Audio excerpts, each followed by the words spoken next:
can you We're live. get them? Welcome back, everyone. It is still the 29th of January.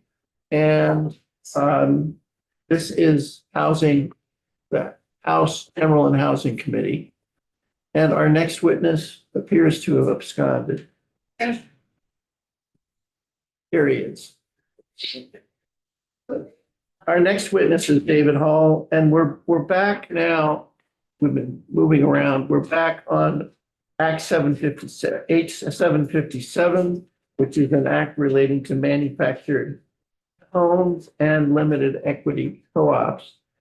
And David Hall is our next witness. He's Director of Business Services at the Secretary of State. And David, thank you for coming back. And tell us your name for the record and take it away. Sure. Thank you for having me. For your record, as you said, my name is David Hall. My affiliation is the Director of Business Services Division, Secretary of State's Office. It's been a difficult adjustment to not sit down and automatically say David Hall is the counsel. So I'm glad I got it right this time. It's only been 2 years, 3 years.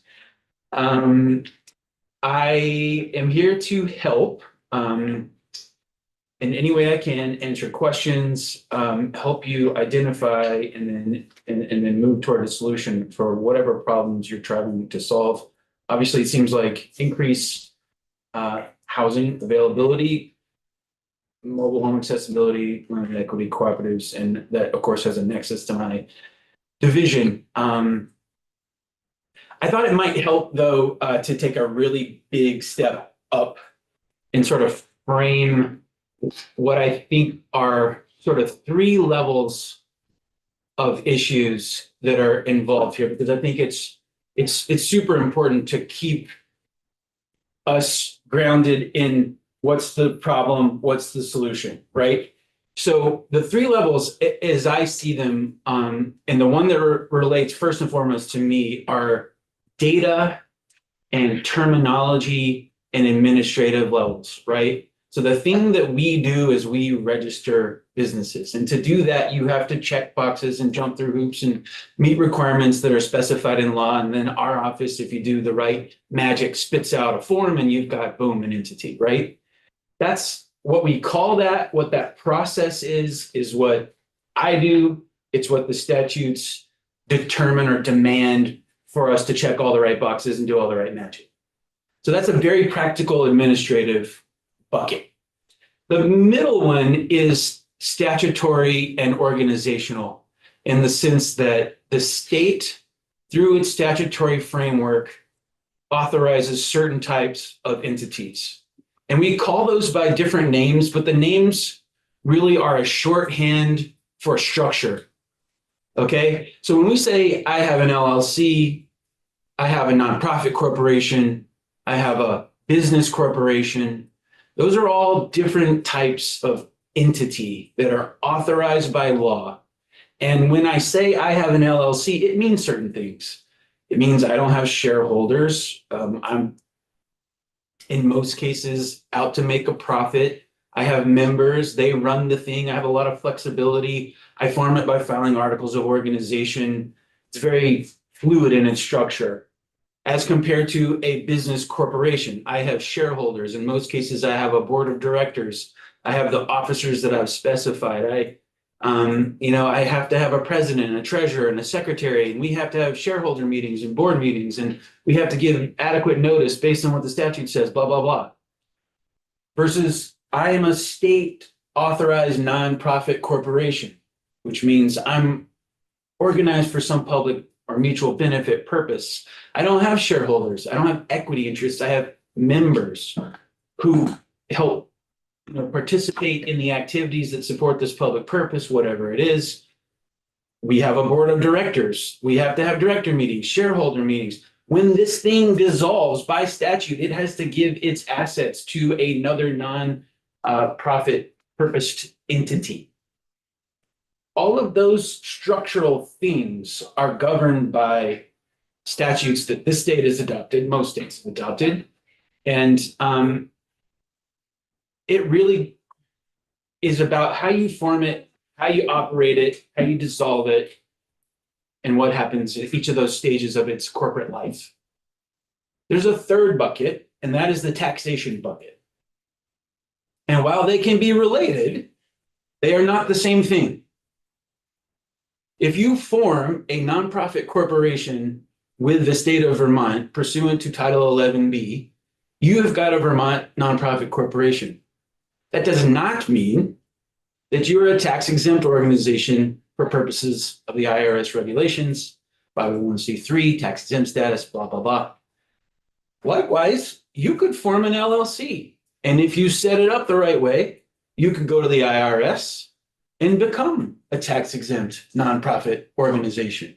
So the term matters, profit, nonprofit, the term matters in different ways in each of these three areas, right? And I think that's super important to remember.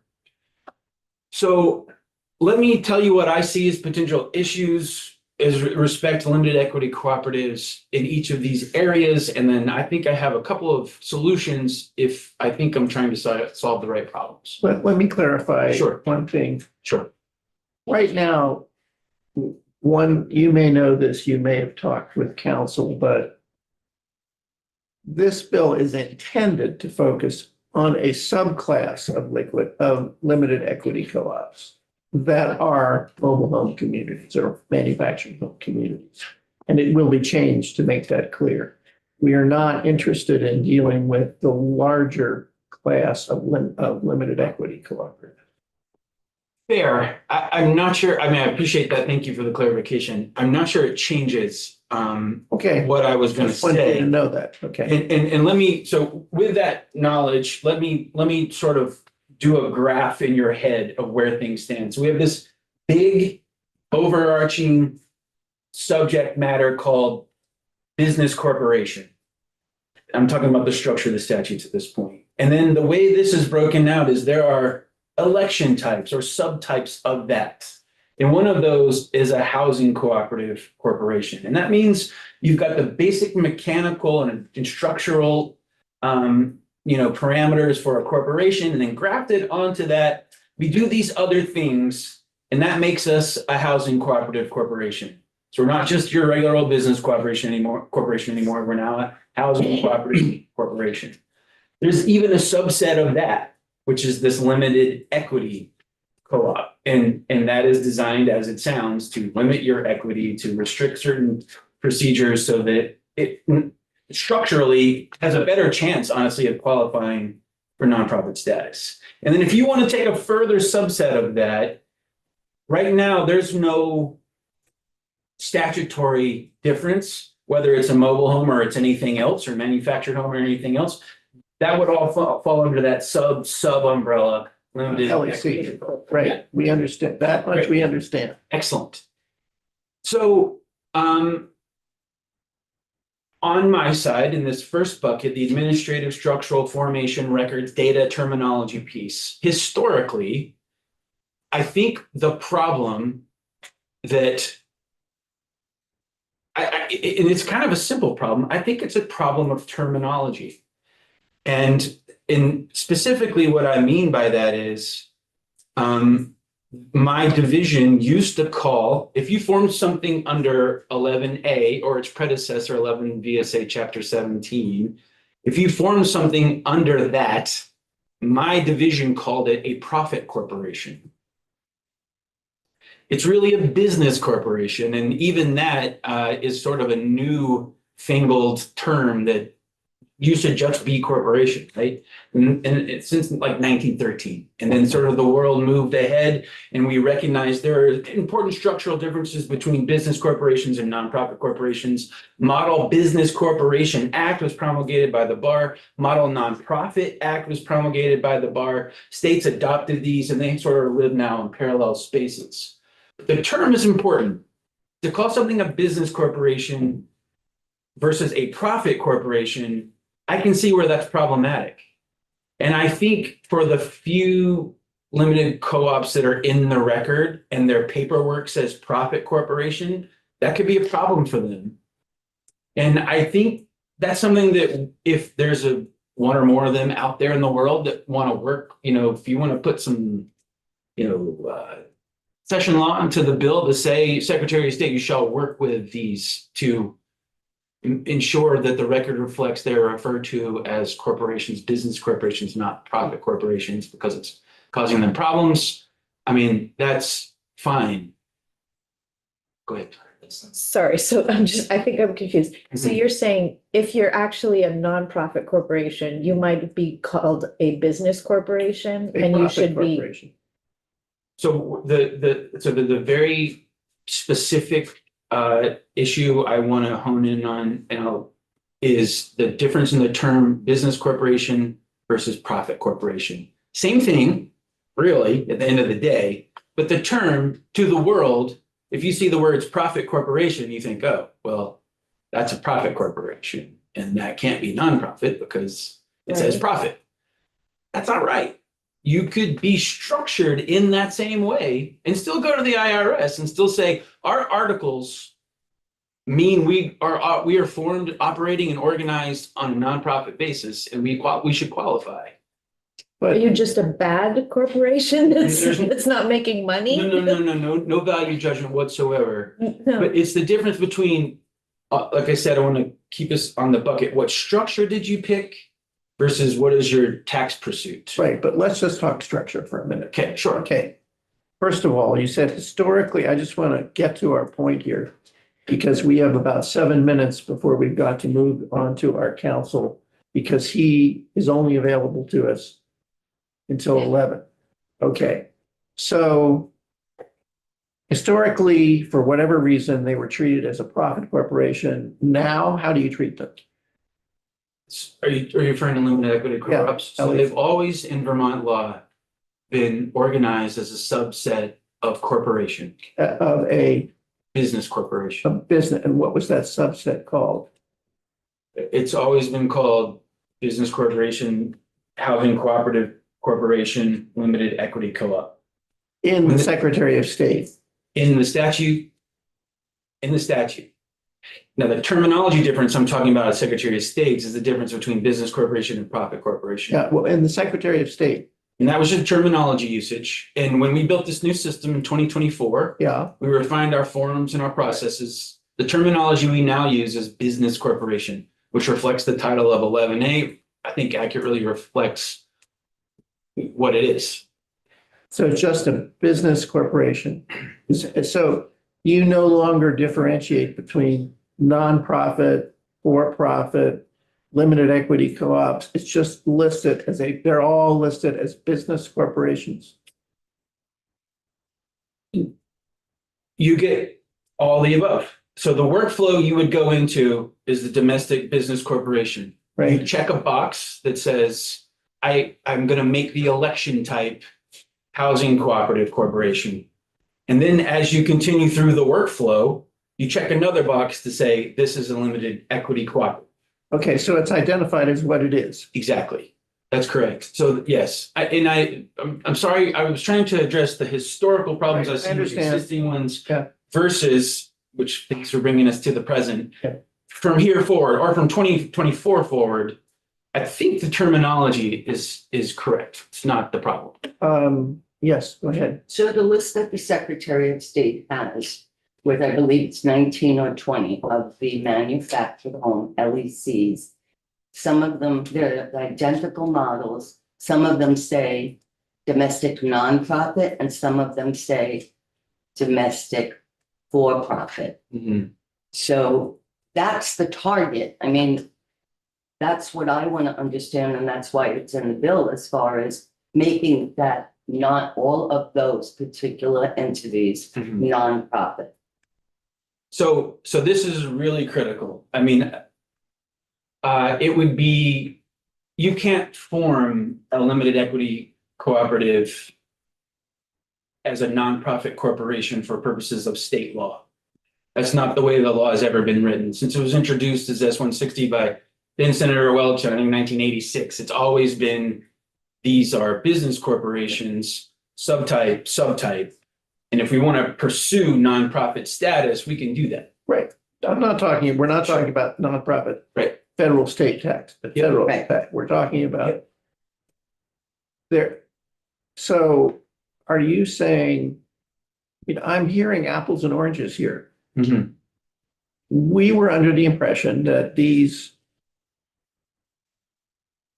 limited equity co-op manufactured home communities, some of them are literally labeled as for-profit and some are labeled as nonprofit. And you seem to be saying that at least from 2024 on, those didn't apply. That what applies is they are limited as they are accurately labeled as limited equity co-op. Yes. I mean, the reason I pause is there's not one label. It's again, if you picked, for instance, an L3C, you would be listed as your biggest category would be LLC, and then it would reflect that you had the election. Just like if you were a partnership and you elected to be an LLP, your big umbrella would be partnership, and then you would have made the election LLP. All of those elections would be reflected in your documents, in our records, in the business information page, on the articles themselves. So going forward, I think it's accurate to say it reflects the statute as a business corporation that has elected to be a housing cooperative corporation, and that housing cooperative corporation has made the further election to be a limited equity co-op. So Yeah. Yes, Elizabeth, and then you. Help me Sure. try to understand. So then the profit, nonprofit designation actually lies with the tax bureau or IRS or whatever, the taxation versus the business designation. Yes, and yes, whether I'm tax exempt is just a matter of tax law. The historical labeling is wrong. I guess I think we can all agree on that. Whether it was formed, they should have all been formed. I believe they've all been formed under 11A, but some of them are referred to as profit corporations. They should be referred to as business corporations. Some of them are referred to as nonprofits. They're not nonprofits for the purposes of state law. And when you changed to 2024, you didn't go back and relabel everybody? No, I mean, some of these articles are, I don't know how decades old. So they're not, so. Okay, yes, and then you're. So this is not for the purpose of being tax exempt, income tax exempt. Sure. That list prohibits some of those domestic profit from being able to apply for certain grants without having to go through so many hoops and it taking so much more time. Where the ones that say domestic nonprofit don't have to go through those channels. Or domestic business corporation. It doesn't say that. It says domestic nonprofit and says domestic for-profit. Okay, Same that is an exact issue. models. You seem to say they shouldn't be labeled as nonprofit because they can't be. That's right. That's right. In other words, the Hunger Mountain Co-op is not a nonprofit. It's a co-op, which is a different form. And it's a different kind of co-op under a different body of law. Right. And- And what you're saying since 2024, they're all business. The Hunger Mountain Co-op is a business corporation. It's just a type. It goes down the tree. Is that correct? That one actually falls under a different class What of, class is that? I don't know if there would be, I don't know if they are because it's up to them, but marketing co-op or consumers cooperative. Okay. Those are different, under a different body of law, under a different chapter. Okay, well then let me ask you, have you seen the portion of the bill that we're referring to that says notwithstanding any law to the contrary, a co-op housing corporation, LEC shall be treated as if it has incorporated as a non-profit corporation under the laws of the state, including for registration purposes with the Secretary of State. And what are you saying about that? I think the place we're trying to get is to make sure for purposes of the record in the Secretary of State's office that the terminology terminology shouldn't say profit or nonprofit at Right, all. it should say business corporation, Business corporation. LLC. It should say business corporation. You're saying it should say, excuse me for rushing, No but worries. business corporation, LLC. cooperative housing, Mhm, limited equity co-op. exactly. And, you know, I know you're at, oh, Would sorry. that take care of the problem? In other words, if they were all labeled that way, would that take care? I don't know. Yeah. I just know that the nonprofit, when you attempt to, that you're more eligible for the grant without having to go through all the hoops. What grant? Excuse me? What grant? Any grant? Like anything? Yeah, not any grant, but whatever grants you may be eligible for.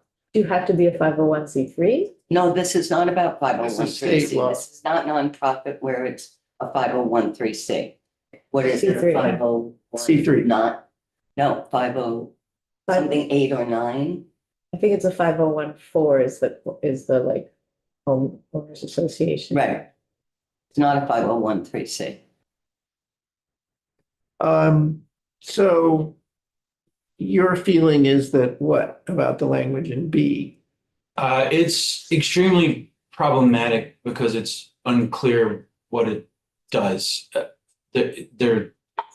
I would recommend that you replace it with, as I said, some sort of directive that we scrub the record, make sure everything labeled according to the way the statutory construction is, if you're not changing the No, statute. I understand. Yeah, yeah. So your view is that what you'd like to see is a directive, a legislative directive that you work with, you don't have to be with anyone, that you work to retroactively correct the record and bring all the limited equity co-ops that are mobile home and manufactured home communities into the same categorization. Without any unintended consequences. Right. Well, that's something we're gonna look at, yeah. I mean, I think, I don't know if that changes life for the ones. Yeah, that well, are. but that would work for you. Yes, that'd be good. I would appreciate being able to point to something and say, we have the authority to change the record in this Right. way. Okay. I think it's safe to say, we're gonna transition now. You wanna come up? Go ahead. No, don't go away. Yeah, go ahead. In the law. Working with counsel on that issue is where I think we're going. But yes, Did I mishear that you had a few concerns? Or was that really the main one? That's the main one. Okay, That's the Okay. main one. I don't have a substantive position on the rest of it. okay, I just wanted Sure. to make sure, Appreciate because I was like, I'm only hearing one solution. Sure. I thought there were more concerns. I know that you're out of time with me. I'm happy to be available to you electronically or in person, and I can show you this stuff in our system so you can have some mental schema about what it actually looks like when this happens. That might be helpful rather than talking these abstractions. if you have a few minutes, it might be good for you to remain while we talk to counsel. Absolutely. Happy to. Thank you. Thank you. Excuse me for rushing it. No worries. I know the reality. We have this man. Don't miss this. This man who's in such demand, Cameron Wood, the legislative counsel who's been working with us on this bill. What we're doing now, members of the committee, remember, before we move on, at a certain point, when we get legislation like this, we have a discussion with our counsel. Well, okay, what would you like to see changed in the bill? And then he takes that and then is able to redraft what, in other words, when this started, it was property of Gail and Mark. Now it's ours. Now it isn't our property anymore. It's everybody's property. So if we want to change it, we direct legislative counsel. We don't need to vote on it, but we give him direction as to what we'd like to change. And then he comes back. In this case, because it's a complicated bill, we thought get him in here early to talk about it. And then we're going to hear from a few more witnesses, and we'll do it again. But so that's what that is. So you want to identify yourself for the record, sir? Cameron Wood, Office of Legislative Counsel. All right. First of all, I just have two thoughts myself, and then I would appreciate anybody else wanting to propose instructions to our council. The biggest one, no surprise, is that where, however necessary, we make clear that we are dealing with the category of the subcategory of limited equity cooperatives that are manufactured home communities in whatever way you deem appropriate. Is that problem? Do you see any problem with that? I understand what you were asking me to do, and I will highlight if there are any issues with the language with another draft, but understood what you're trying to accomplish. Can I piggyback off of that? I just want Where are you? the whole bill. Okay, yeah. I just want to be sure when we're going through, and this is more just for my knowledge, and I know I've brought it up again, so only section 2 is specifically these LECs that are manufactured home communities, correct? When we talk about the deeds, that is all encompassing of all manufactured homes, correct? Okay. That is all. That is my understanding of what I've been asked to do, which is it's section 1. Yeah. Very first conversation that we had when we talked about bill of sale and we talked about the deeds and removing some of those forms that currently Yeah. exist in statute, that would apply to any manufactured home, period. Beautiful. But Thank you. then the next few sections for the remainder of the bill, my understanding based on what the chair has asked is that we would be limiting those impacts to only limited equity cooperatives that are also a manufactured home community. So that would be the changes we've discussed that you were just discussing with the Secretary of State's office, and then the stormwater impact fee, and then the tax changes at the end of the bill. Those all would be limited to a manufactured home community that is the limited equity cooperative. I'm thinking, and I'm curious how other people in the committee feel that when it comes to the section that we were just discussing with the Secretary of State. It's on page 8, is that Yeah, that's on page, 8, line 14. I have it on page Should be on page 11. Here, I have a the different LEC section starts, page that's 11. section 2 that you just started talking about. Now, section 3 starts on page 11. It's just above That's section zoning. 3. So what I'm suggesting is that section B be struck. And in its place, that there be an authorization to the Secretary of State to, I don't know what the right word, David, would be. So it's not, we're not going to say scrub. The Secretary of State go back and examine those and to correct the registration of limited equity cooperatives to reflect the nomenclature, the heuristic methodology in the 2024 amendments. So I can work with Secretary of State's office in coming up with the language to reflect what you just asked. But this is a very key thing that I think you all need to continue to discuss and hear from potentially myself and Mr. Hall. I really think the discussion, and I think Mr. Hall was doing a great job of trying to keep you on track on the, the structural, the statute, the tax impact of this. Because I want to make sure you understand what you're potentially asking. If I change the bill to reflect what you asked, which is go back, change how these entities are listed and exist in your systems to reflect what they should be under statute, which is simply a business organization. It's not a for-profit or a nonprofit designation, you're just business organization, home cooperative corporation, limited LLC. cooperative. That's gonna fix the kind of reflection of what they should look like from a statutory perspective.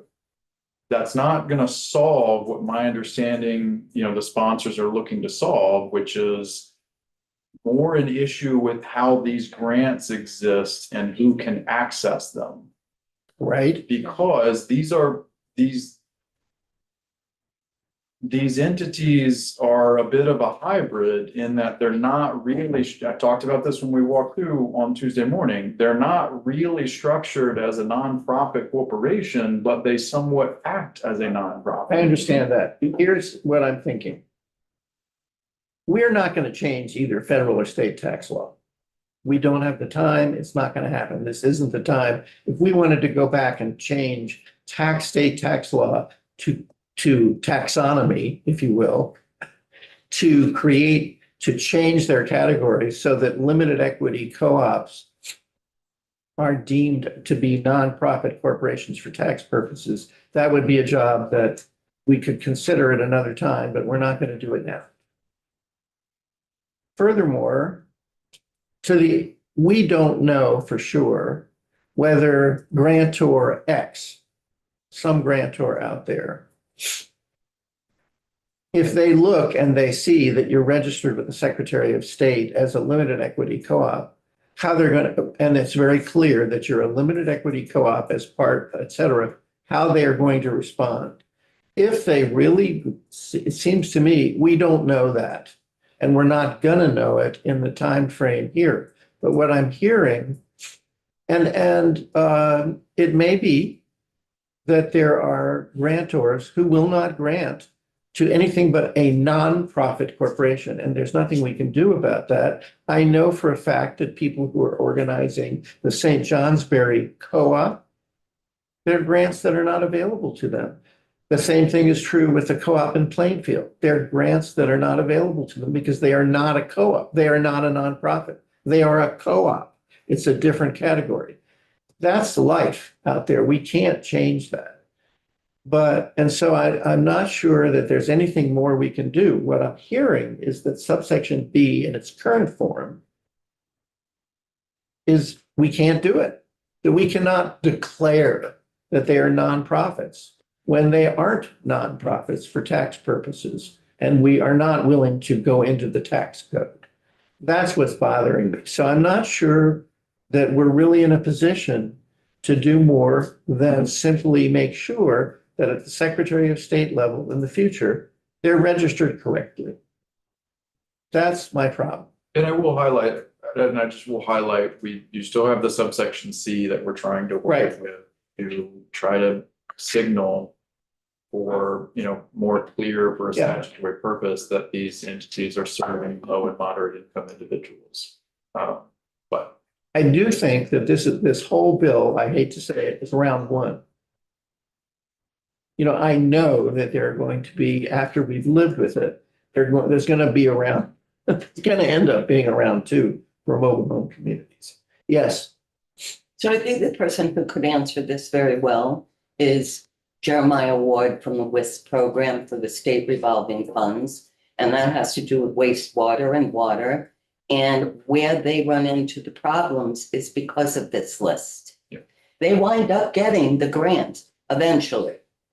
But they, as I said, they have to jump through a trillion hoops when it says domestic for. Right. If it is all it is the problem, we can get him back in here. But if all it is, I think you should talk to him, because if all it is that it's a problem that it's labeled as a profit corporation, well, they're going to correct that. It shouldn't be. It should be labeled as a business corporation. and Yes. If hypothetically we were to go back and scrub in a very hypothetical situation, is there a cost associated with that? Because every 2 years or however many years as a corporation, you have to refile with the Secretary of State. And if we went back and changed, I feel like there would be a cost associated with that, and I just want to be conscious of the consequence that these communities would then.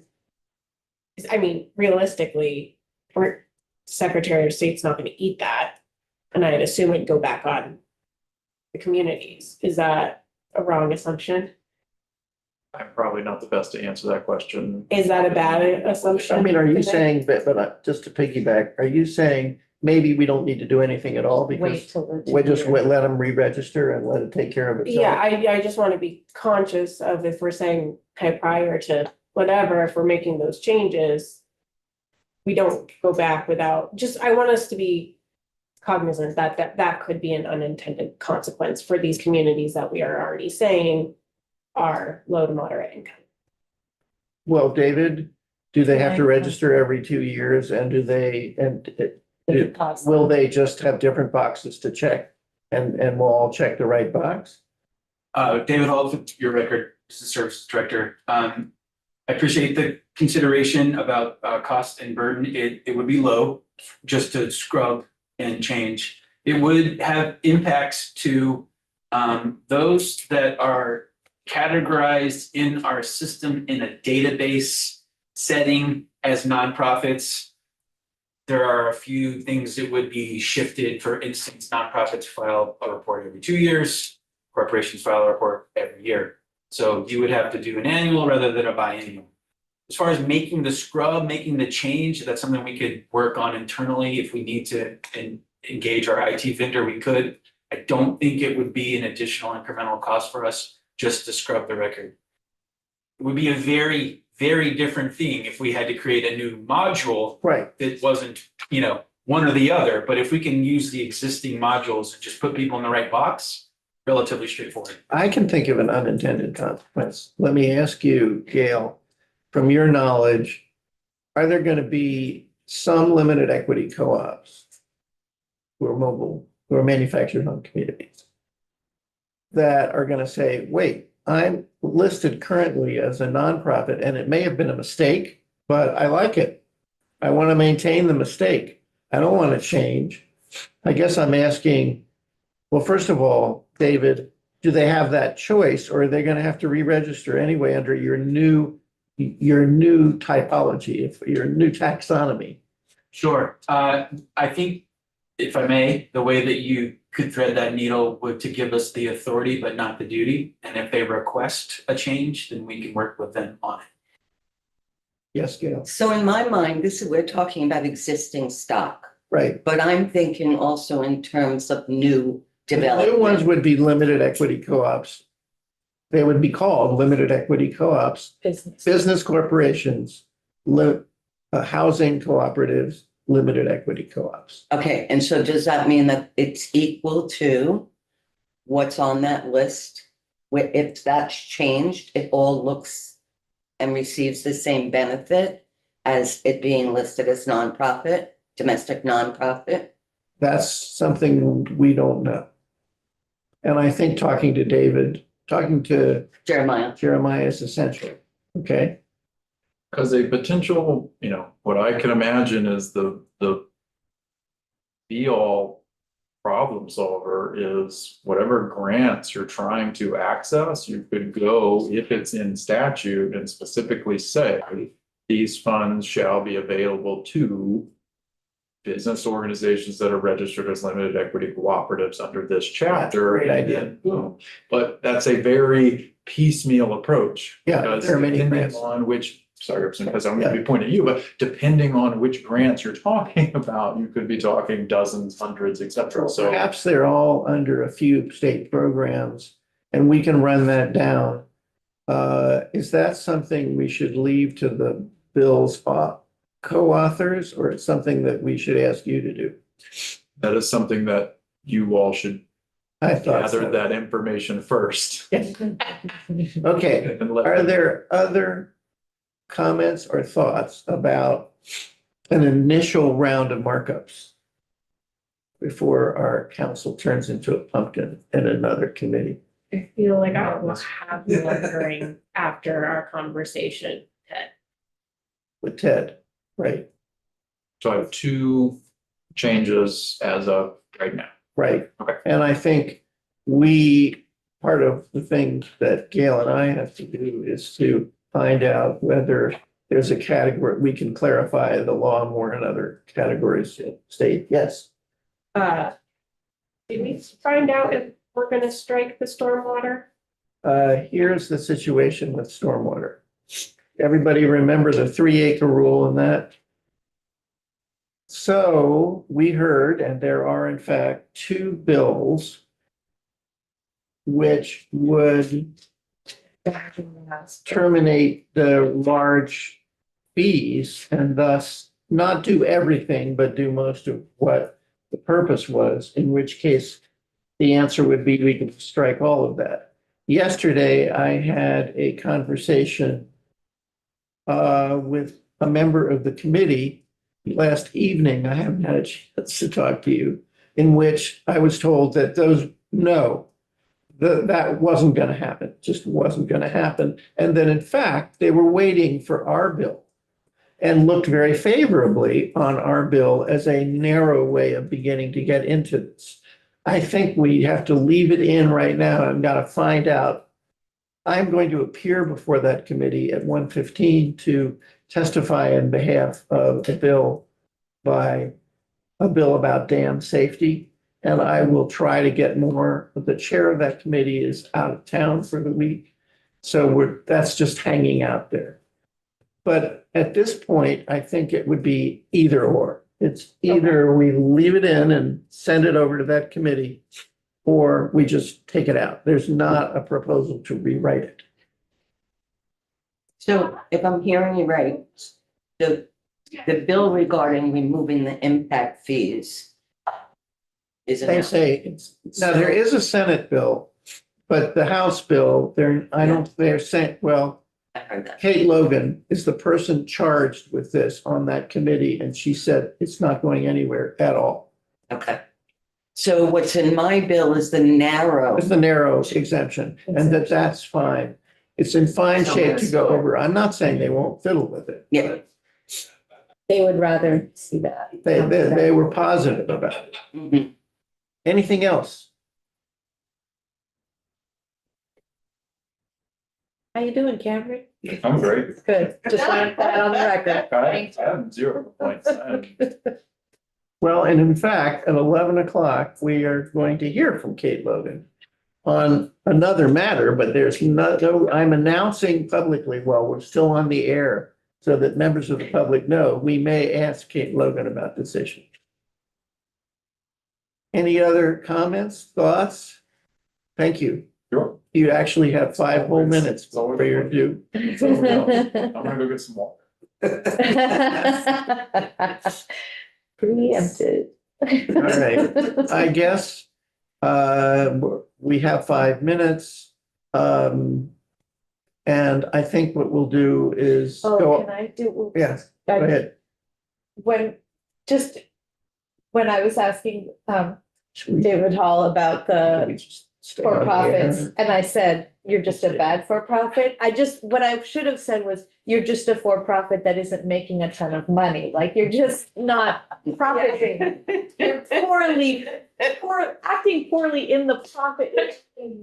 Yeah. And, you know, Not I succeeding. was not unsuccessful. judging, I was not judging anyone just for making money. Actually, I I'm do, not on record, I was not. I do. Thank you, I Chair. do, I understand, unsuccessful nonprofit. David, do you happen to know whether when you apply for a 501c3, which I've done using the long form, but of course, it was my lawyer. I've recovered, I'm a recovered attorney, so it was not me. Do you can you get a nonprofit status?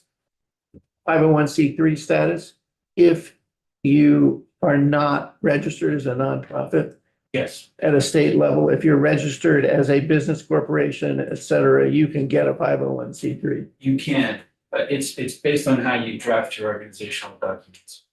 So there's the organizational test and there's the operational test. Right. Right? And setting aside the operational test, the organization test actually means, literally, they're gonna examine your formation documents and see, are you organized for an exempt purpose? Right, You know, what are the voting rights and schemes? Is there a possibility of an, private inurement to the benefit of the owners? And then what are the distribution of assets upon dissolution? dissolution. And if you're a limited equity co-op, it would seem to me Right, you would quite possibly qualify. absolutely. No, and I think the statute is drafted largely to reflect the revenue safe harbor rule that was promulgated in '86, specifically about low and very low income housing organizations that may seek 501(c)(3) status. It's a good read. If you haven't seen that, I read that this morning. But they are really strict. So you definitely have to have an organizational structure, and the structure governed by the documents has to check all the boxes. But the form could be LLC, corporation, association, or a trust. Right, or do you know, Gail, is Westbury a 501(c)(3)? It is not. But it could, has it ever tried to be? Yes. And it was denied. Not Westbury itself, but one of the others, and it was too cumbersome and it wasn't. It was CDI that attempted, and they said that it didn't make sense for the manufactured home LECs. Okay, I think, if I may, I know you got 1 minute, but I just would like to observe that, if you achieve nonprofit exempt status from the IRS, that also puts you in some boxes, which are pretty tough. And I think it's important, for you all to appreciate that the quest and the decision.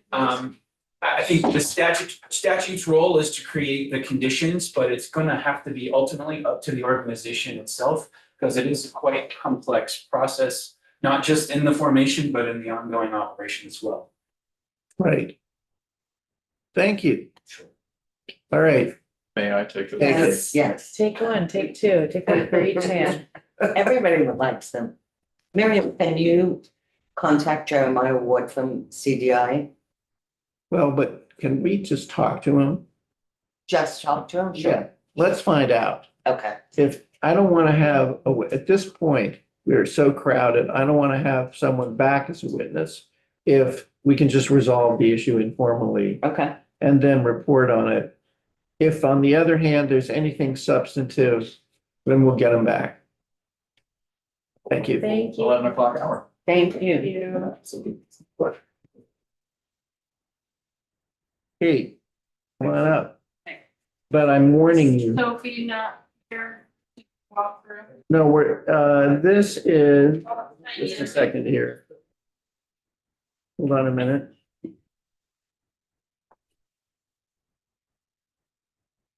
This is an introduction. Okay. It's not a, Okay, so And- policy. but we are going to, yeah, exactly. Unless you want us to ask you questions like a Go walk. for it, I'm ready, I'm ready. Maybe, maybe. Okay. And I have an update for you, Chair Mahali, too, about our Yeah. conversation. Well, that's actually, Housing community. we were just talking to you Yeah. about you, and I Go was ahead and send it over warned, to I us. warned the public that we may go off the agenda and talk to you about that. Okay. Figure out how to adjust this chair and it's making me feel very short. All right. For the record, I'm Representative Kate Logan from Burlington. I am here to talk to you about a bill that attempts to address concerns about not having sufficient labor rights authority at the federal level. I initially got concerned about this issue when President Trump fired one of the members of the National Labor Relations Board, resulting in there not being a quorum for the board, and started looking into what states can do to ensure that a state could take over the role of the National Labor Relations Board in the event that it became necessary. For example, if the National Labor Relations Act were repealed or something like that.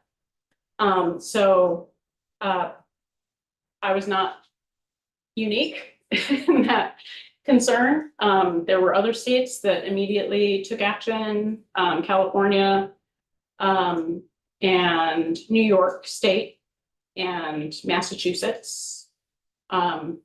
All passed legislation that would allow the State Labor Relations Board to take over the authority of the National Labor Relations Board in the event that the National Labor Relations Board did not have quorum.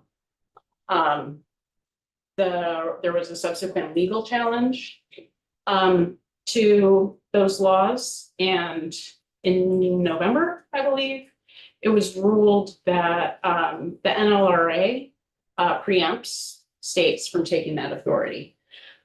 So the bill that I've drafted, that Sophie helped me draft, does not speak to a lack of quorum at the national level, because one of the things that I've learned as we've gone along in this process with these legal challenges and things like that is that the regional offices of the National Labor Relations Board can continue to function even without quorum at the national level. So if there's, for example, a labor union that's seeking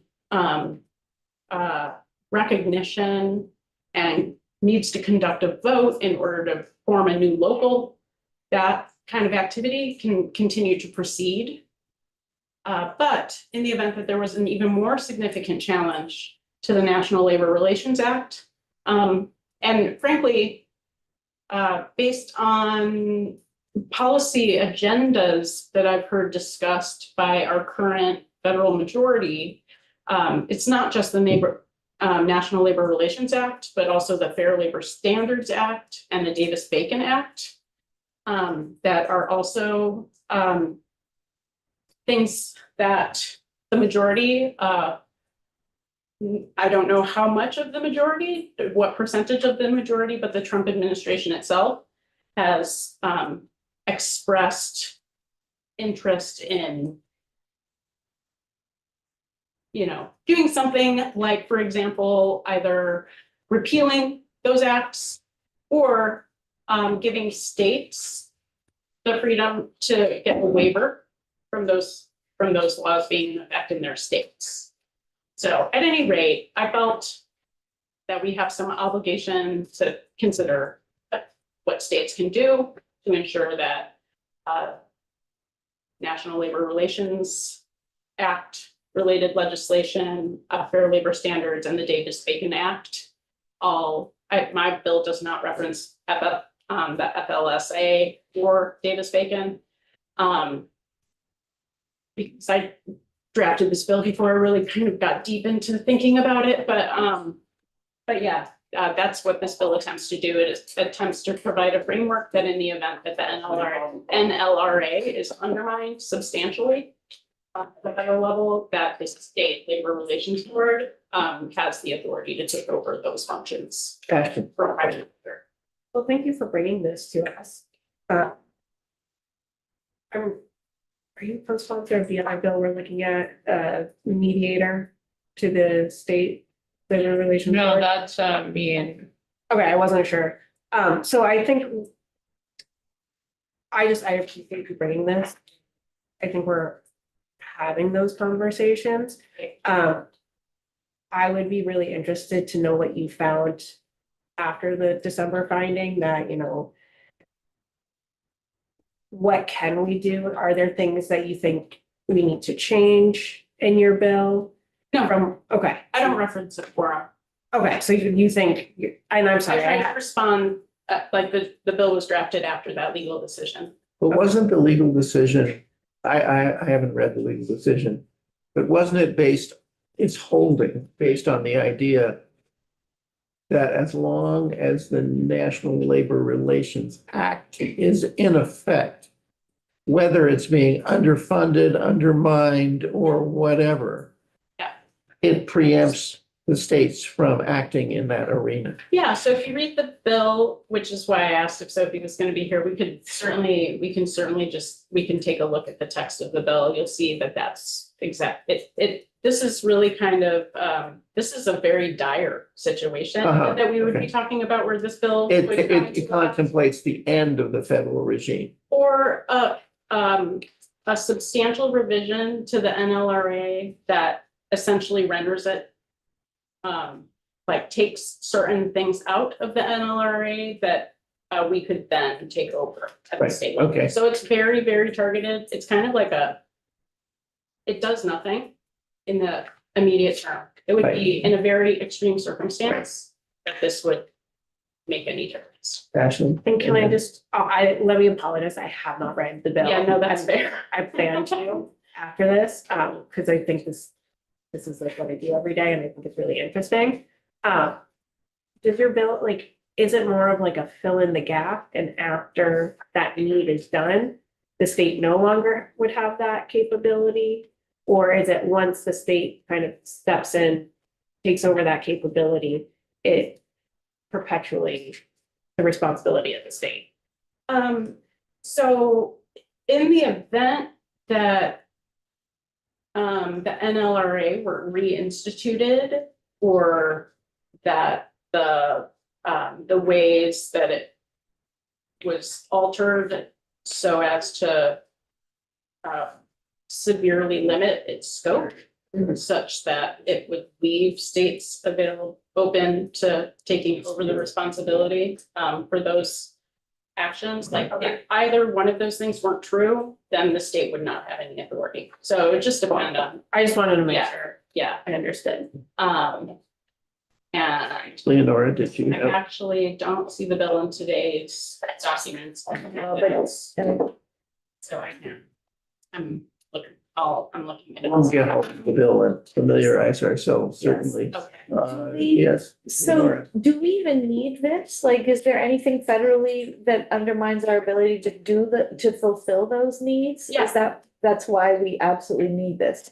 Yeah, thank you so much. Yes, so we're federally preempted from providing those functions within our state, and they are not in our state law because they're federally preempted. Like private employers. Yeah, so this would be similar to like over in my committee on environment, clean water standards, federal clean water standards. We have legislation, we have enacted legislation in the state that says in the event that the federal clean water standards are abrogated or, substantially reduced, that we will then enforce the clean water standards in the state of Vermont.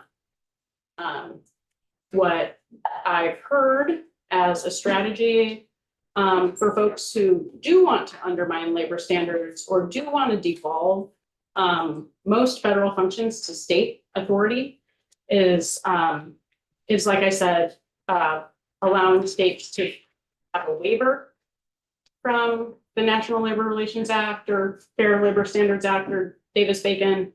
That seems to me a pretty substantial change in the National Labor Relations Act because it's no longer National Labor Relations Act. At that point, it is a optional opt-in kind of law, not a national law.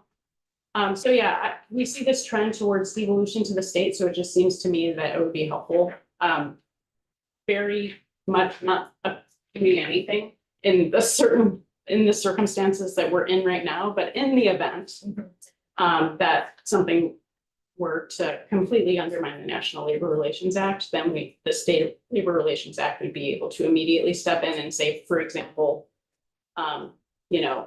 adjudicate a conflict that rises to the national level. It would be, in the event that the regional offices are no longer able to function, for example, so that labor elections can't be held. There are a number of different, there could be, the board could be defunded and its regional offices defunded. There are a number of different circumstances or laws could be enacted that substantially,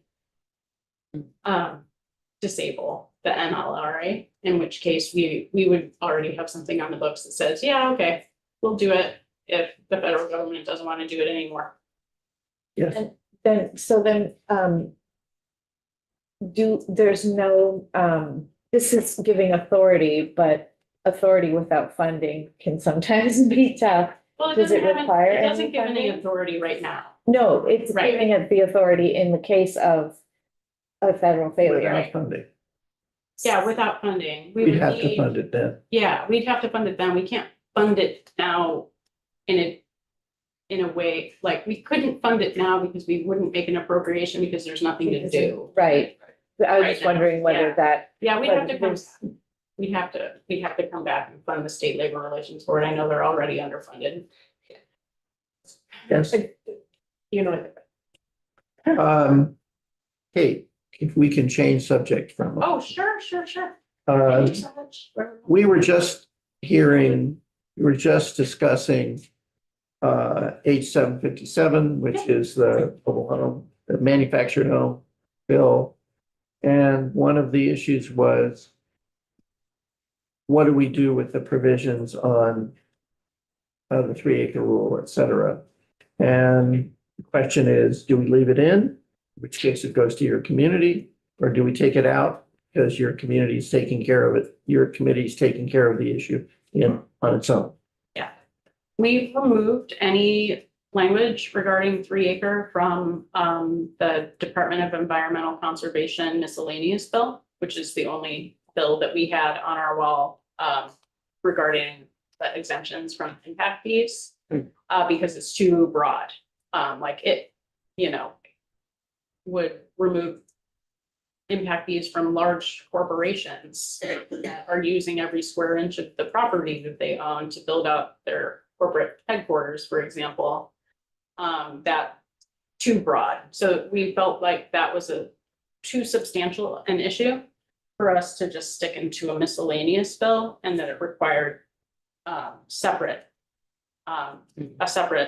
process and probably a lot of testimony, frankly, in order to be able to identify the specific parties that we would want exempted from the impact fees, but we all feel the problem. It's not that we don't think that there isn't a problem. I'm not sure how quickly we would be able to take action. I did go downstairs and talk with Senator Ann Watson, and she said that her committee doesn't have a plan to address anything in 3-acre this year. But then in speaking with folks who are impacted, manufactured housing residents, communities that are impacted, it does sound like there's ARPA funding that is at risk if these communities are unable to get an exemption from these impact fees because the communities can't afford to take on debt. And I know you all are really familiar with affordable housing and how hard it is. Like, you can't just raise how much your carrying charges are in a manufactured housing cooperative, because it just doesn't work that way. They can't just take on debt to cover the impact fees. And there are no grant programs in existence that can help offset these impact fees. And so it seems to rise to the level of urgency where ARPA funding would go unused to do wastewater or stormwater, or no, wastewater planning. Yeah. And there's significant enough developments. They're over 3-acre sites, so they would trigger the 3-acre rule to do these ARPA funded wastewater projects in manufactured housing communities. And so the urgency of the issue suggests that we should at least start there to provide an exemption for manufactured housing communities. And actually, I think H757 is probably the most targeted vehicle that we could use right now to address that. And so in our committee and with Senator Watson or Chair Watson, discussed taking possession of H757 for When it goes over. Yeah, when it comes over. And I think that would be great for us. So if you all want to leave that section to us, to discuss and take testimony on, we would welcome that. That seems like a good solution right now. Thank you. Questions? Much appreciated. Thank you very much.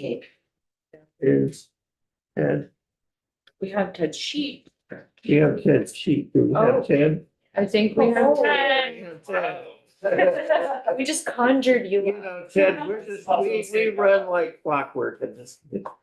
Have a seat. I call it better to be lucky than good.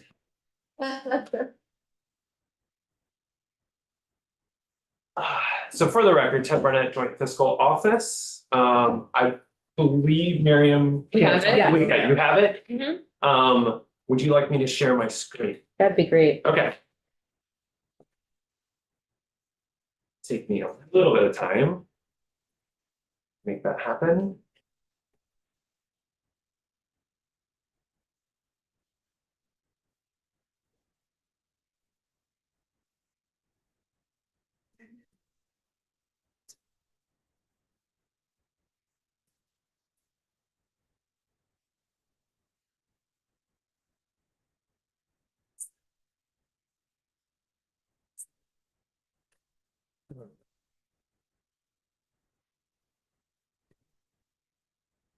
You got me.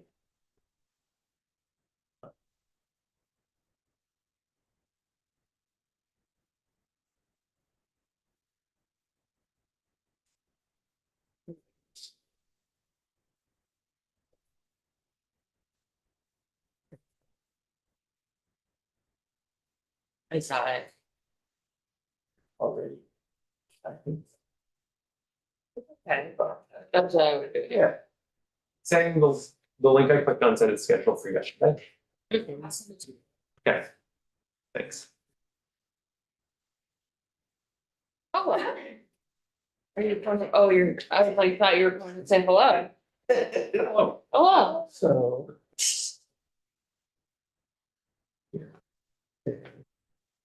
You feel stiff in that? You feel stiff? Yeah.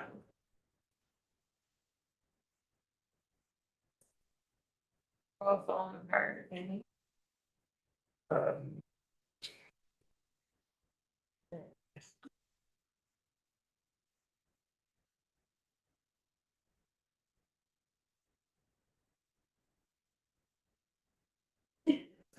Right.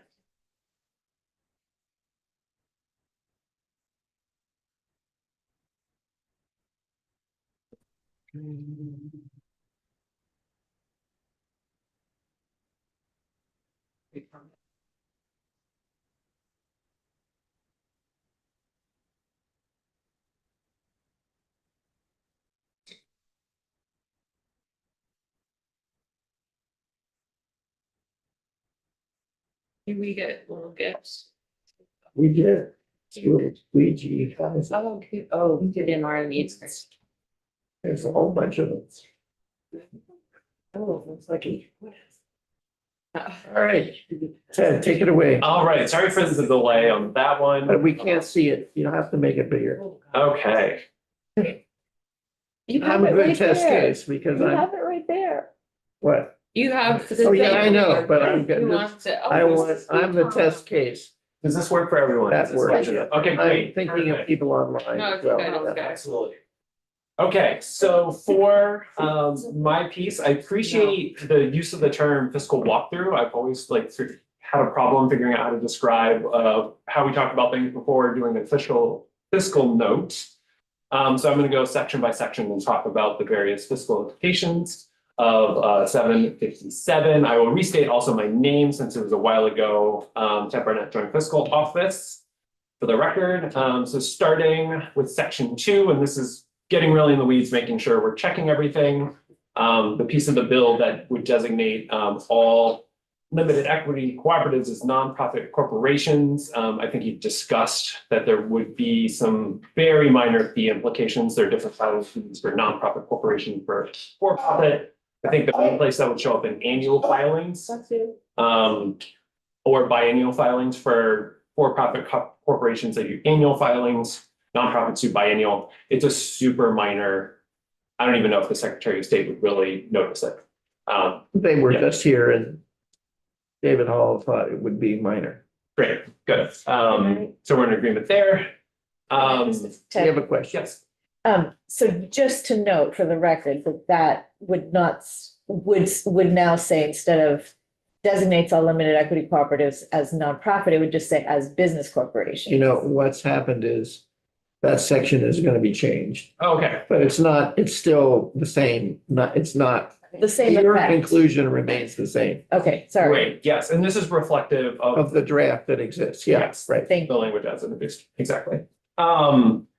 Section 4, which would exempt limited equity cooperatives from 3-acre stormwater permitting. Similarly, minimal, you'll also hear JFO use the term de minimis revenue loss from that provision. I believe Mike O'Grady gave you a rather detailed explanation of fees and how certain, the annual or the every 5 years, there's a certain permitting fee that goes to the permit fund, there's impact fees. So I won't necessarily go into the weeds on that one. If Mike O'Grady's walkthrough was sufficient enough to cover the implications, I listened to it, it all made sense to me. So yes, that for that section, forecasting a minimal revenue loss to the environmental permit fund and potentially, depending on how impact fees shake out, to the various stormwater funds that are allocated to different watersheds. Just for your information, we were just informed by a member of the committee, Kate Logan, that they have taken out of the omnibus, their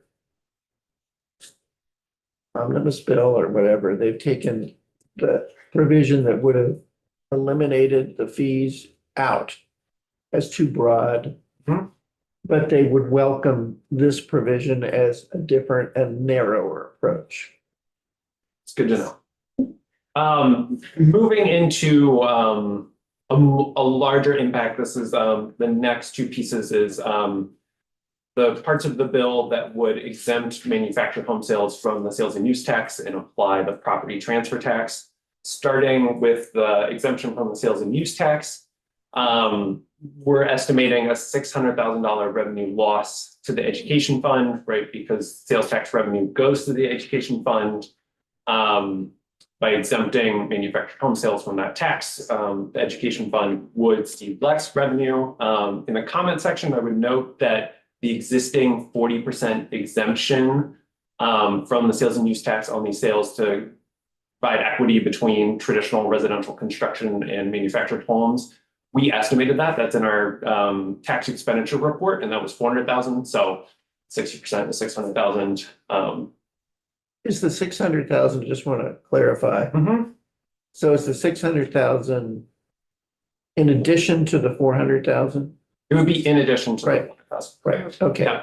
Okay, thank you. Yeah, and this is, I will note, within the context of the education fund, this is really kind of at the margin of what we would start to think of as de minimis or minimal, because of the education fund's huge, right? And so this revenue within the context of the education fund is kind of right on the margin of where we would put an official number versus what we would call de minimis. It's also since we have the number from the tax expenditure Right, report. so it's not de minimis, but it's small, but in relatively. Exactly. Can I ask a quick question? Yes, please. On the other hand, do people who own the homes pay property tax Yes. Yes, that goes to the ed fund? yes.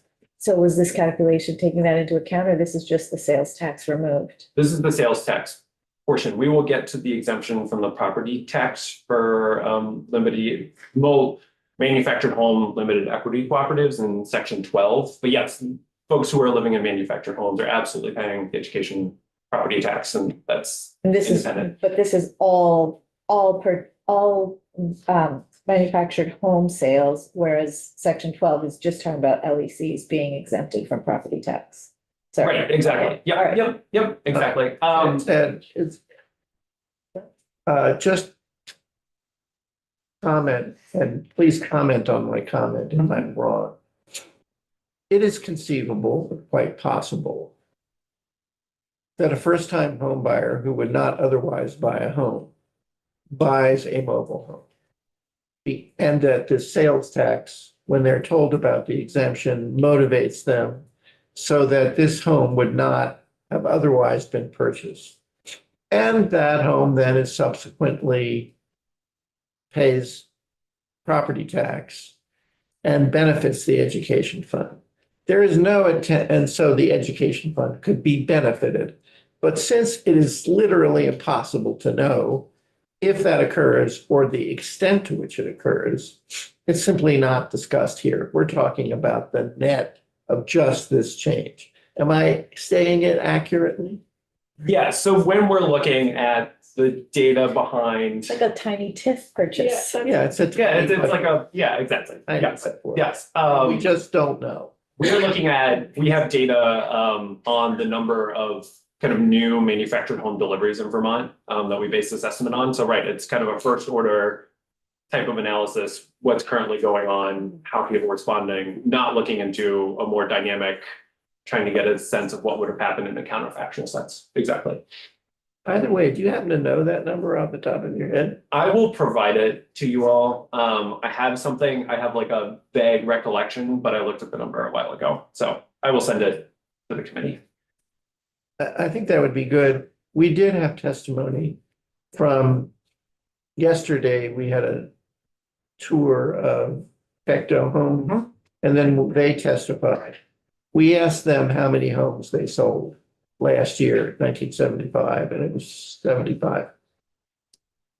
Yes, my number is, I'm gonna provide a number and I may email you and say that it was Okay. actually, but it was around 200 was for overall state of Vermont. And I will also note that these data, I'm pretty sure they're data that are collected nationally, and Vermont is a relatively small jurisdiction. And so they may not perfectly line up with what we're seeing on the ground, what homeowners are doing. Yeah, you might provide that. So in other words, the number 200, let's say it's 200, you're not sure, whatever X is, Mhm. it was derived from a national number, extrapolated based on our population or something like that, right? Yes, I'll check the methodology, but yeah, it may also be a survey of businesses that, you're surveying a limited number of businesses and Right. and extrapolating out. Yeah, okay, thank you. So moving on to section 6 through 11, which are various pieces to extend the property transfer tax to all manufactured home transactions. And that piece, looking at up to $100,000 in additional property transfer tax revenue. I note here that the property transfer tax has statutory allocations that are not listed in the budget. I've provided what that looks like on the following page. So if you add more revenue to the property transfer tax system, right, it could conceivably go to any of these uses. So you're adding to the piece. There's in fiscal year 27, the consensus revenue forecast put $82 million in overall revenue. It would be 82.1 million. And so with this budgetary amount, you'd probably be adding more. The best way to think of this is because the allocations to the Vermont Housing and Conservation Trust Fund and the Municipal and Regional Planning and Resilience Fund, since those would be decided through the budgetary process and set at these dollar amounts, by adding more revenue to the property transfer tax, they would just hit the general fund. But wanted to. I'm actually, if I'm not understanding it, I have a feeling that maybe not, Sure. I'm not alone. Why don't you say abstractly first, where does the money in the property transfer tax, where does it go? Is it by percentage? So there is a statutory percentage. Yeah, it's sometimes ignored. So every year as through the budget, it's in section D100, that notwithstands the statutory allocations in the property transfer tax and sets different allocations from statute. What I will note is that previously the numbers were more different from what the statutory allocations are in the current budgetary framework. So the statutory allocation, they're much more reflective of the statutory allocations. So in statute, the Vermont Housing and Conservation Trust Fund receives, after taking money for the Department of Tax admin costs for the VHFA housing bond payment. The trust fund administered by VHCB, in statute receives 50% of property transfer tax revenue. And the MRPF, the Municipal and Regional Planning and Resilience Fund, receives 13% in statute. These numbers are reflective of those, the 50 and 13%. There are just minor differences because tax doesn't need their full amount for admin costs. They've asked for a smaller amount. And then the allocations in the MRPF are slightly different than statute, but broadly speaking, it resembles what is in statute. Since these numbers are specified in the budget, the budget says this $37.6 million is going to the trust fund. This almost $10.2 million is going to the MRPF, that resilience fund. Any additional dollars beyond those amounts that end up in property transfer tax revenue go to the general fund. And so by adding more property transfer tax revenue, you're subjecting more manufactured home transactions to the property transfer tax. That would mean more revenue for the general fund. But the property transfer tax, complicated beast. Okay, so in sum, at this point, assuming the 200 number is correct or whatever, we're talking about a $600,000 loss to the ed fund, about $100,000 fund gain to about half of which, depending on the budget for the year, would go to the housing trust fund. A piece of it would go to this regional and municipal and regional planning and resilience fund, and then the rest goes waterfalls back to the general fund. Exactly. And right, because depending on what happens in the budget process for FY27, those numbers will be fixed for this fiscal year going forward, right? That's when. Does the committee understand? Yeah, Go ahead. yeah, my question was just the property transfer tax. That doesn't start at a certain level, does it? I know it changes once it goes up. With the amount of. Yeah. property. Yes, But it doesn't have a low end that's not subject to the property transfer tax. that is only the piece that is exempted is only for transactions that are financed through certain like mortgage programs through VHFA, USDA RD. So if you receive financing from those entities, up to a certain value of that transaction is exempt from the property transfer tax. And then above that amount receives the general rate. And then it would probably be helpful I can provide, it's the same. So for principal residence transaction, there's up to a certain amount is charged to 0.5%. And then above that is 1.25%. Property transfer tax, again. Yeah, I know. I was yes, just curious if right. there was a exempt lower end. So But it there sounds like is, if it was and financed by. I'm Yeah. blanking on what that threshold is at the moment. I spent way too much time on it 2 years ago, but. So we have a couple of questions here. Yep. Just to clarify, though, what you're saying is these percentages are in statute. Yes, And for those of you who haven't lived through the detail of the budget process, which is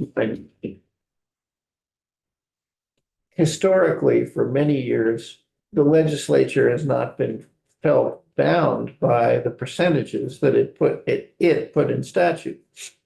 And the way it deals with it in the budget is using the word notwithstanding section blah, blah, which sets out those percentages. And then it just appropriates what it wants to appropriate. And I think what Ted was referring to earlier is that the Housing Trust Fund has in fact, in like last year, received very close to, if not exactly, its statutory authorization. But that doesn't have to be the case. It's just, that's what happened. Okay, Joe. I would also point out that the Housing Trust Fund in our past 5-year financial situation at times did not receive even close to its allotted amount. However, received in the aggregate, 200 to 300 times its allotted amount through one-time ARPA funding. So ARPA they can funding, say- yes. 100 times? Oh, Well, they- ARPA funding was huge compared to Yeah. state funding, yes. Exactly. So like at times you'd say, well, I remember a couple of years ago, like, we're not giving them their statutory funding, we're underfunding them. But then if you look down on a separate line item, they got a one-time of $50 million. Right, or the governor wanted, the So- governor advocated for a housing bond, a big housing bond issue. And the result, and those bonds, that money was used for affordable housing as if, you know, a VACB had to administer a lot of that. So there have been plenty of money dumped in. Unfortunately, that's not the case right now. Yeah, I just wanted to Yeah. point that out. We have invested many, many times what's the property transfer tax gives over the years because we had federal money. Or we issued our state bond. Are there questions of Ted? Elizabeth? Thank you. I wondered whether you could just tell me off the top of your head, doesn't have anything to do with this bill really, but the MRPF allocations, Yes. are those weighted by RPC? So they are specific Weighted by grants. population, or how are they weighted? So these are specific grants that are administered by ACCD. I could reach out to ACCD to figure out exactly how that application process works. What I will say is that there is another set of statutory allocations for how much goes to regional planning grants and what percentage goes to municipal grants from municipalities. These amounts were specifically requested by ACCD. They're different than the statutory amounts to reflect demand that they have in their grant applications that they're seeing from folks.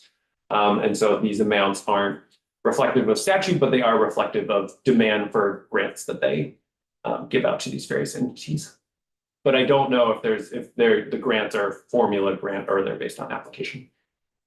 Right, so if the grant request is for expertise.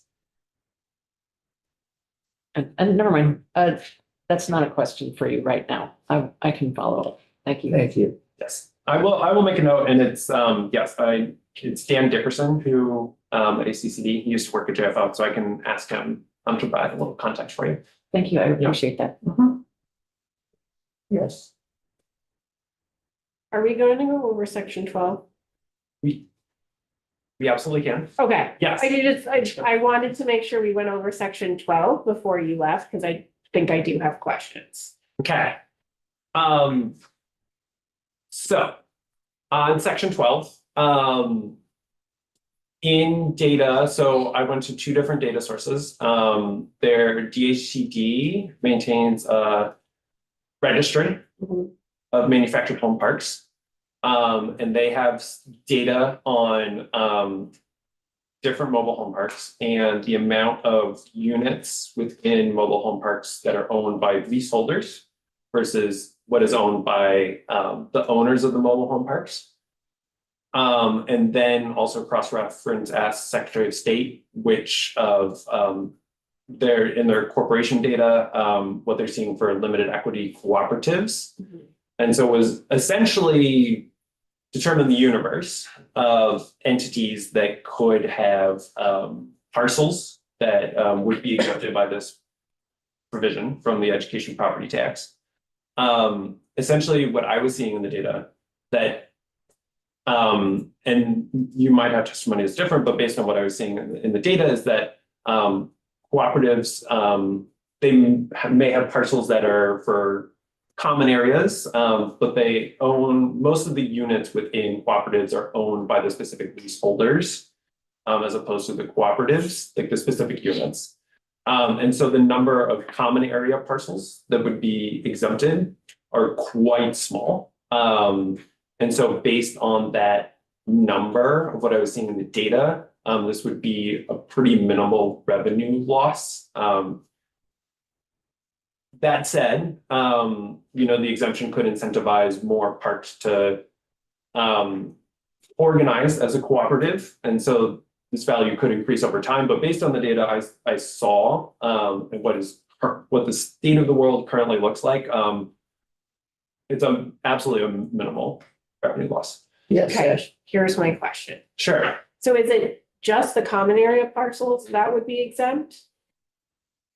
So it's the way the language is real property owned by mobile home limited equity cooperatives Yes. or manufactured homes. Excuse Yes. me. And so what I was seeing is that it would exempt anything owned, but I wasn't seeing a lot of units owned by cooperatives, Okay, primarily owned by leaseholders. so that is helpful. Yeah, I think my actual question is, if we changed the language in this hypothetical, and this can be an anecdotal because you've already done the data for this very specific subset. If we changed it to all manufactured homes, do you think that de minimis would change to a much higher level? yes. Yes, I do. Yeah. Could you potentially give me a shot in the dark? Or if you're uncomfortable with that, that's totally fine. But it would no longer be minimal, is what you're saying. And you're asking about, is it manufactured homes in parks or anything that's a manufactured home anywhere in the state more broadly? Both. So yeah, I would have to do a much larger data lift. Yeah, But Right. it would take me a little time to do that work, but if you were curious, I could absolutely embark on that. I think for right now, that anecdotally, if we were to make either one of those changes, you feel that it would be more than a minimal effect. Absolutely. Okay, Yes. thank you. Yes. I just want to understand the question. So Ashley, do you mean that if someone owns a manufactured home and they own the property? Yes, And you mean that if someone owns the mobile home and they're an HOA and they own the property? yes. Okay, Yeah, in other words, Because in that situation, there still might be somebody who has real property, correct? right, but they're not on that registry. That's why I say they have to fit the mobile home park definition, and that puts them on that registry.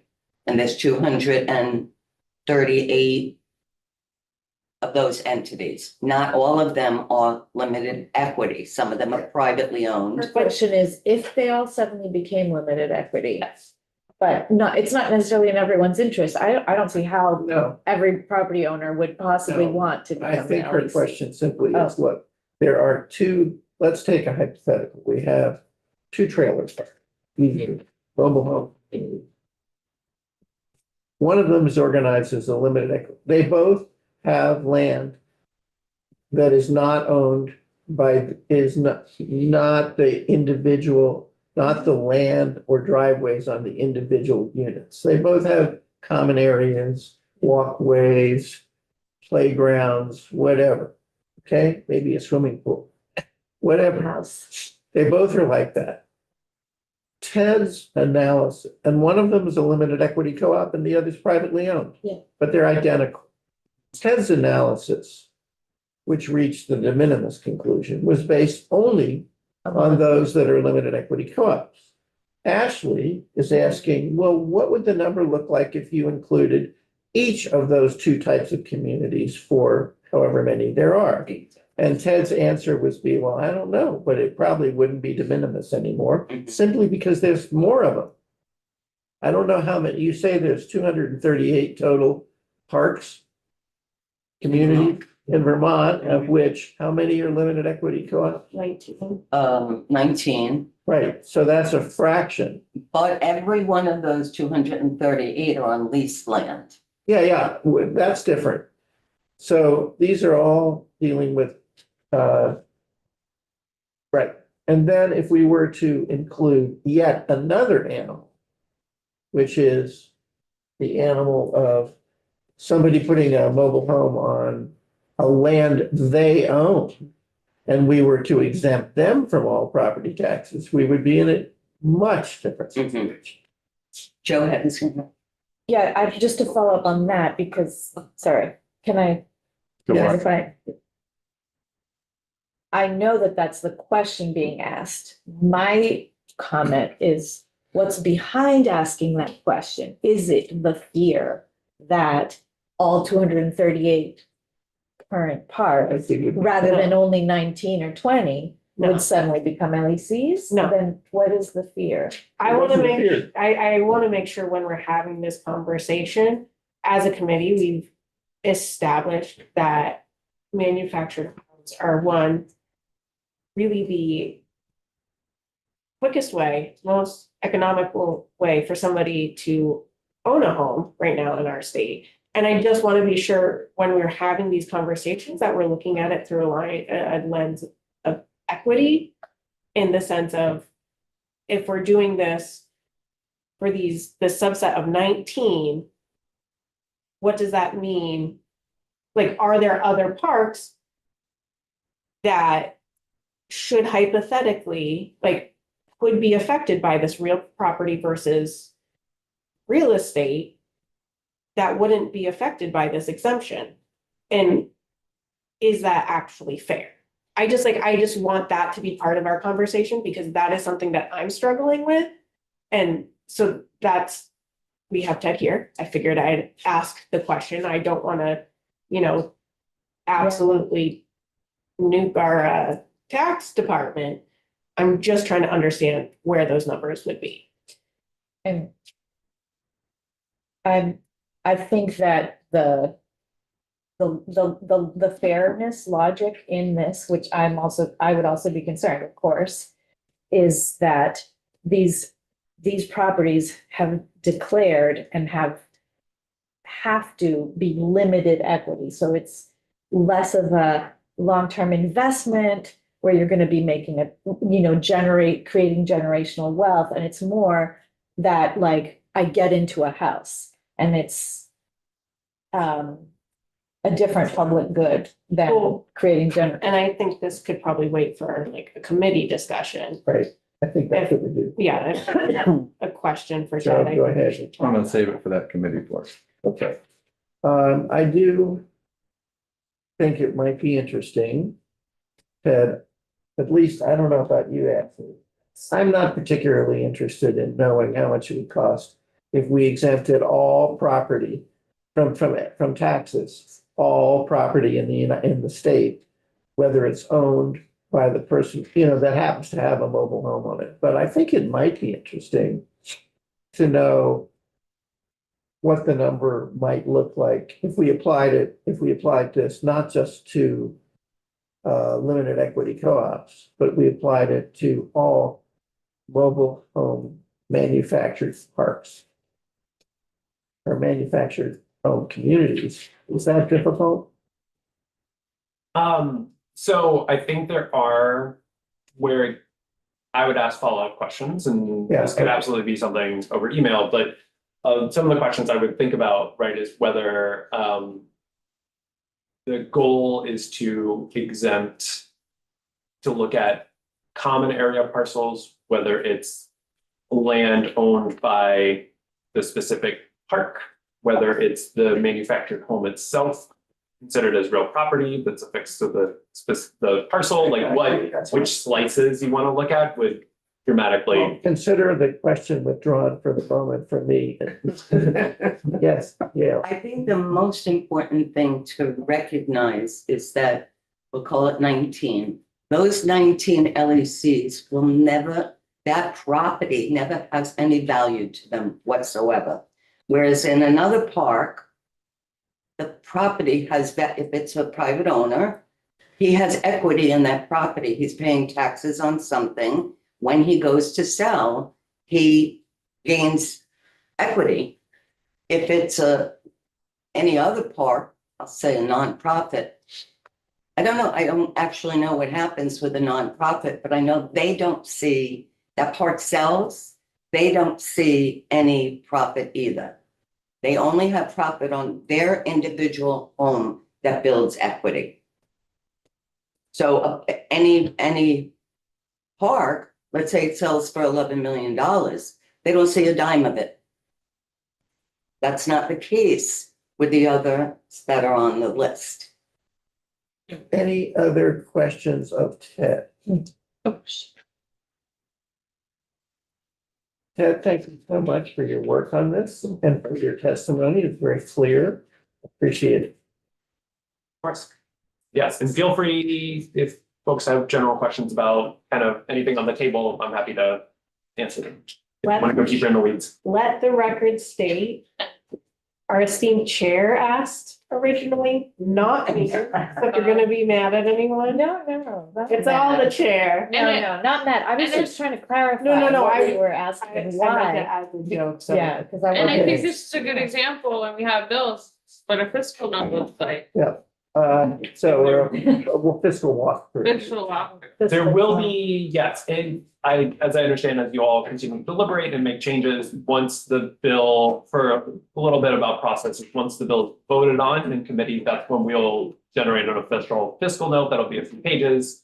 And I'll have additional considerations. I would like to note that as a JFOer, I appreciate conversations around equity. You know, when we're talking about different tax types and considerations around tax types, right? It's one of the key pillars of thinking about taxes. And within this particular question, I think there are interesting considerations of equity because these specific organizations have a number of different, they're limited in what they're able to do Right. legally. And yes, there are other places in the statute where for affordable housing developments where this consideration comes up and there are different ways of evaluating affordable Great. housing. Yes. Before we go offline, just to remind everybody, we are reconvening at 1:10 PM for an introduction and, yes, One o'clock. You're coming back for one. we're reconvening at 1. Okay, all right, we're reconvening at 1 for a bill introduction, followed by, at this point, testimony on the bill that, the labor bill that is adding the mediator position to the Vermont Labor Relations Board to replace the loss of that position at the federal level. And then at 2:45, I'll be introducing the landlord tenant bill, and then oh my goodness, another bill. Okay. All right. 2 bills by me. Everybody get your house. Yeah. Thank you, everyone. We are now adjourned.